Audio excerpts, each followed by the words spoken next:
Next up, we got the young hockey psychology.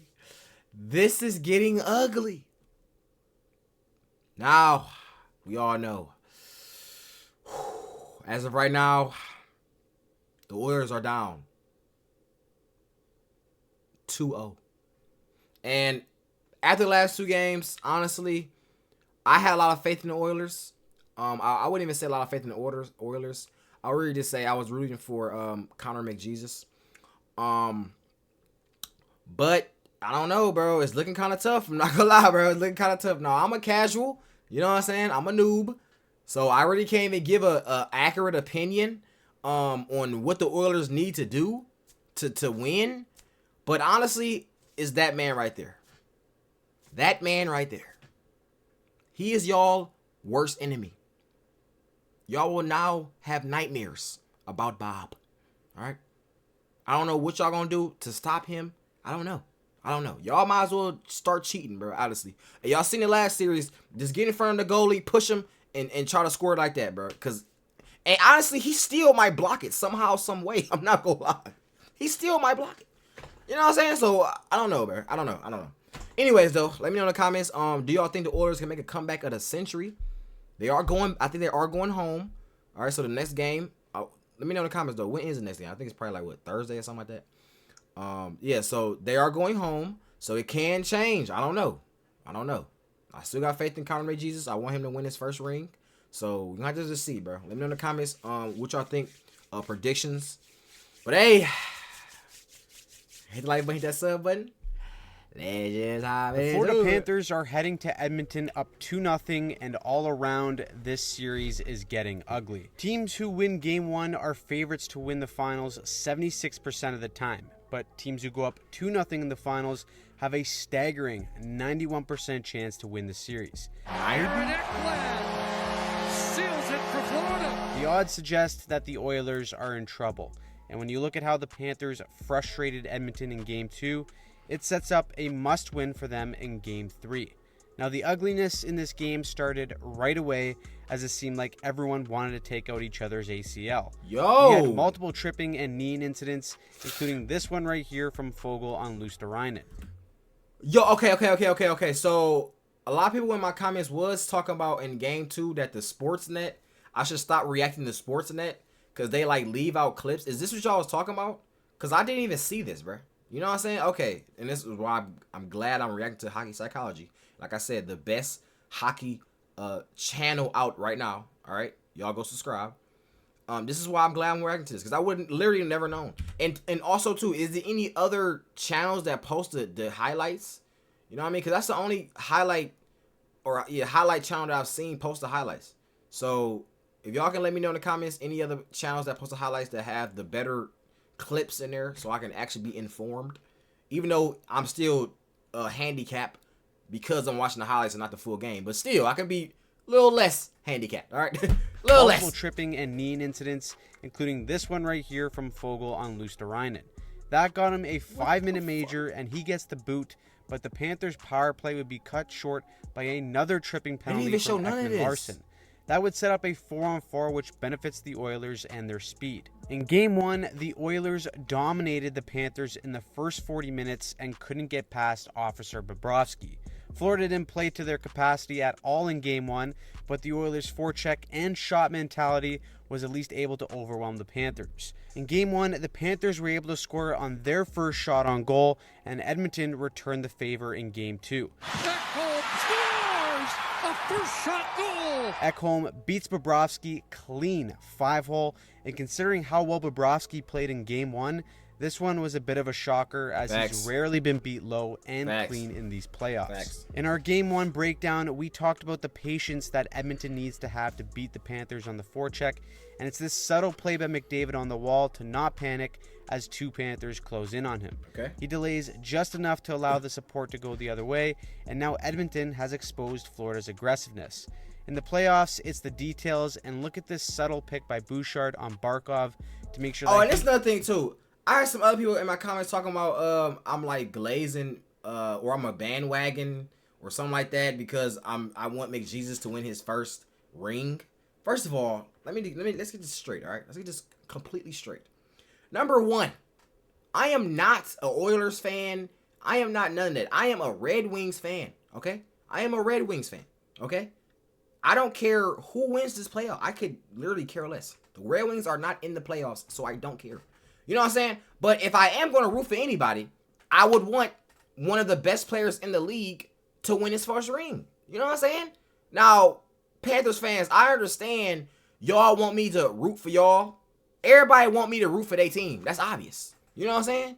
So, like, bro, look, listen, like I said, bro, I could care less, bro. Honestly, I could care less. The Red Wings are not in the playoffs, so I could care less, bro. You know what I'm saying? Who wins at all? All right. The Panthers are still a good team. I've never hated on the Panthers, by the way. I've never hated. I've literally said it time and time again. They are a great team. But if I want somebody to win, I want McJesus to win. But if the Panthers come out and sweep, all favor to them, bro. You know what I'm saying? They deserve it. Okay? I'm like, bro. He can't fully get back in the play. Subtle has exposed Florida's aggressiveness. In the playoffs, it's the details, and look at this subtle pick by Bouchard on Barkov to make sure that he can't fully get back in the play and break up the 2-on-1. Ekholm strolls in and puts Edmonton on the board despite being outplayed early. Now, even though the Oilers were up 1-0, this is when I thought the Panthers really started to frustrate Edmonton, and it all started on the penalty kill. Edmonton's power play has been one of the best that we've seen in NHL history, and it single-handedly won them series in these playoffs. However, the Panthers have done a phenomenal job structurally to limit the damage. With all the talent and options this Oiler power play has, it's impossible for them to be fully shut down and not get their chances. But it's how Florida is able to limit entries and eliminate the dangerous second and third chances. Watch here as McDavid is going to try and attempt an entry, but kind of bobbles the puck when entering the zone. As the puck goes in deep, McDavid is going to try and change sides, but look at the anticipation from Barkov to get to the wall first. He gets possession, uses his big frame to close out the Oiler, and then has support to execute the clear. Here again, watch the captain Barkov flex out to block the Draisaitl one-timer, and as Edmonton recovers for possession, it's once again going to be Barkov with his aggressiveness to force Draisaitl to bobble this pass. The support from Florida's PK is there like clockwork, and they get the puck out.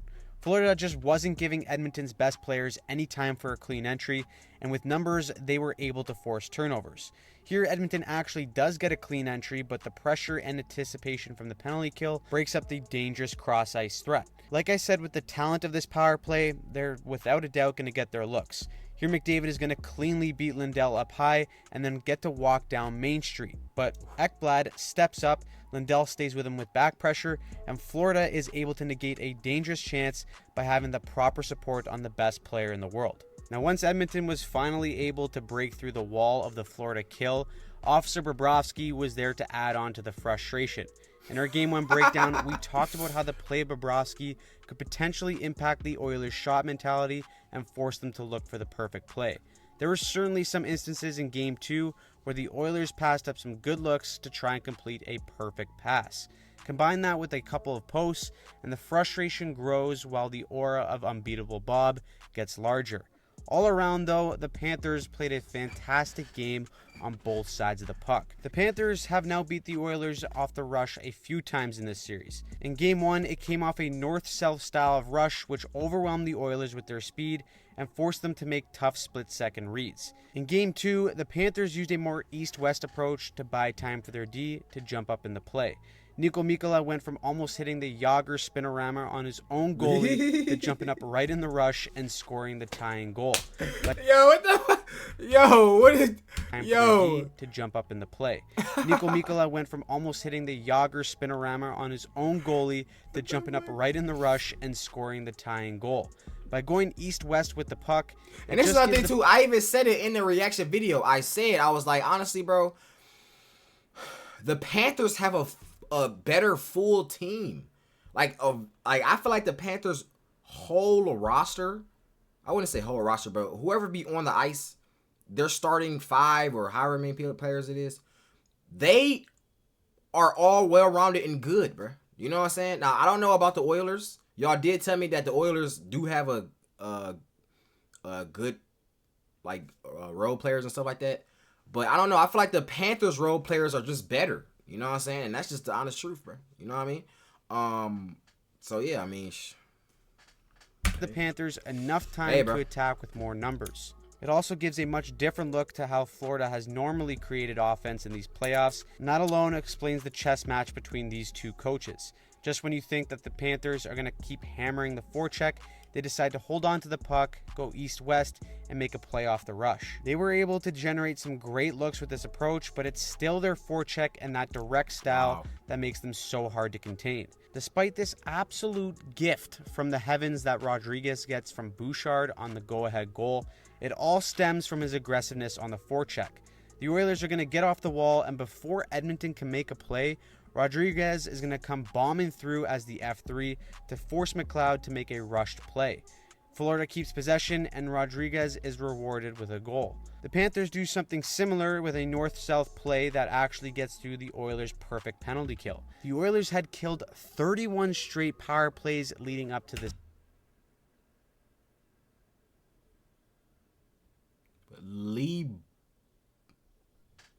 Wait a minute. LeBron play hockey too? Wait, what? Is LeBron everywhere? Wait, whoa. Hold the phone. Whoa. What? LeBron? Who is that? Hold on. Perfect penalty kill. No way LeBron playing hockey. 31 straight power plays leading up to this moment, yet the Panthers' power play broke through off a simple entry and north-south play.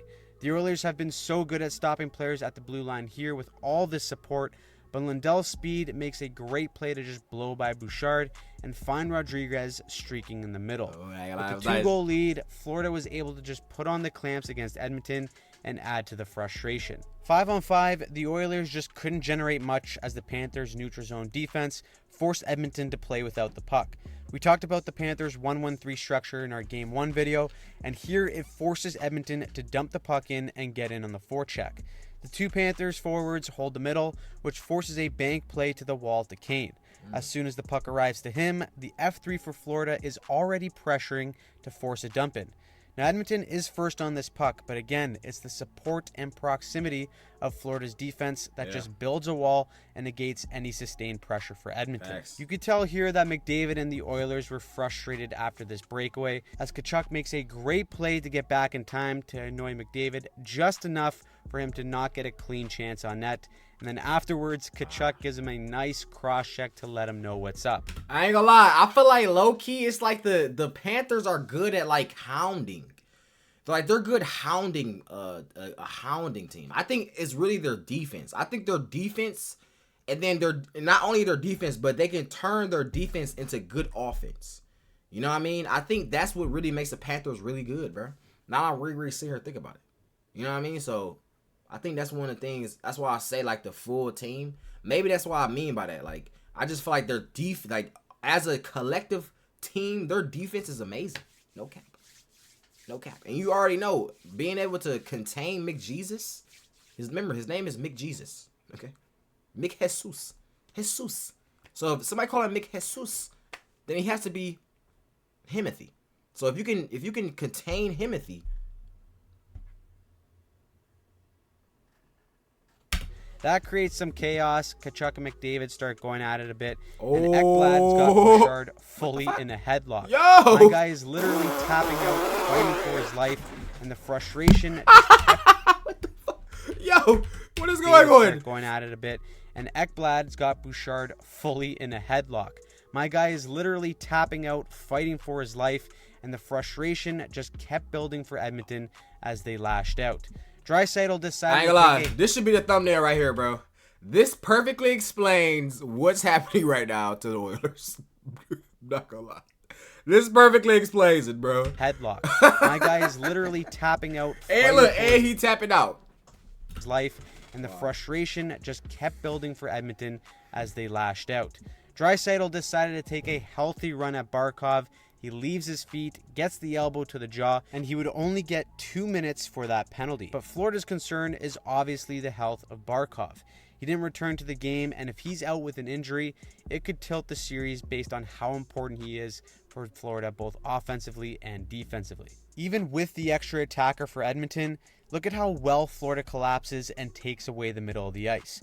Despite having an extra man, there's just nothing there for the Oilers that would be good enough to beat Bob. To seal the deal for Florida in Game 2, it's again the details by Sam Bennett on the wall. He pressures Kane, gets the puck out, and creates the opportunity for the empty net goal. Florida takes Game 2, and the Oilers look like they are in serious trouble. Of course, McDavid showed nothing but confidence in the postgame, saying that he's looking forward to people doubting the Oilers, but this is a huge mountain to climb. It's another opportunity for our group to come together and dig our way out.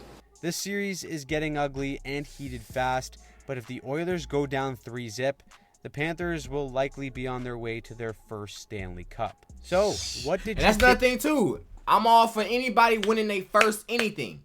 If you have a chance to win your first anything, I'm all for it. McJesus' first ring. The Panthers' first franchise ring. I'm all for it, bro. You know, so let me know in the comments your predictions. Do y'all think the Oilers will make a comeback of the century, or you think they'll get swept?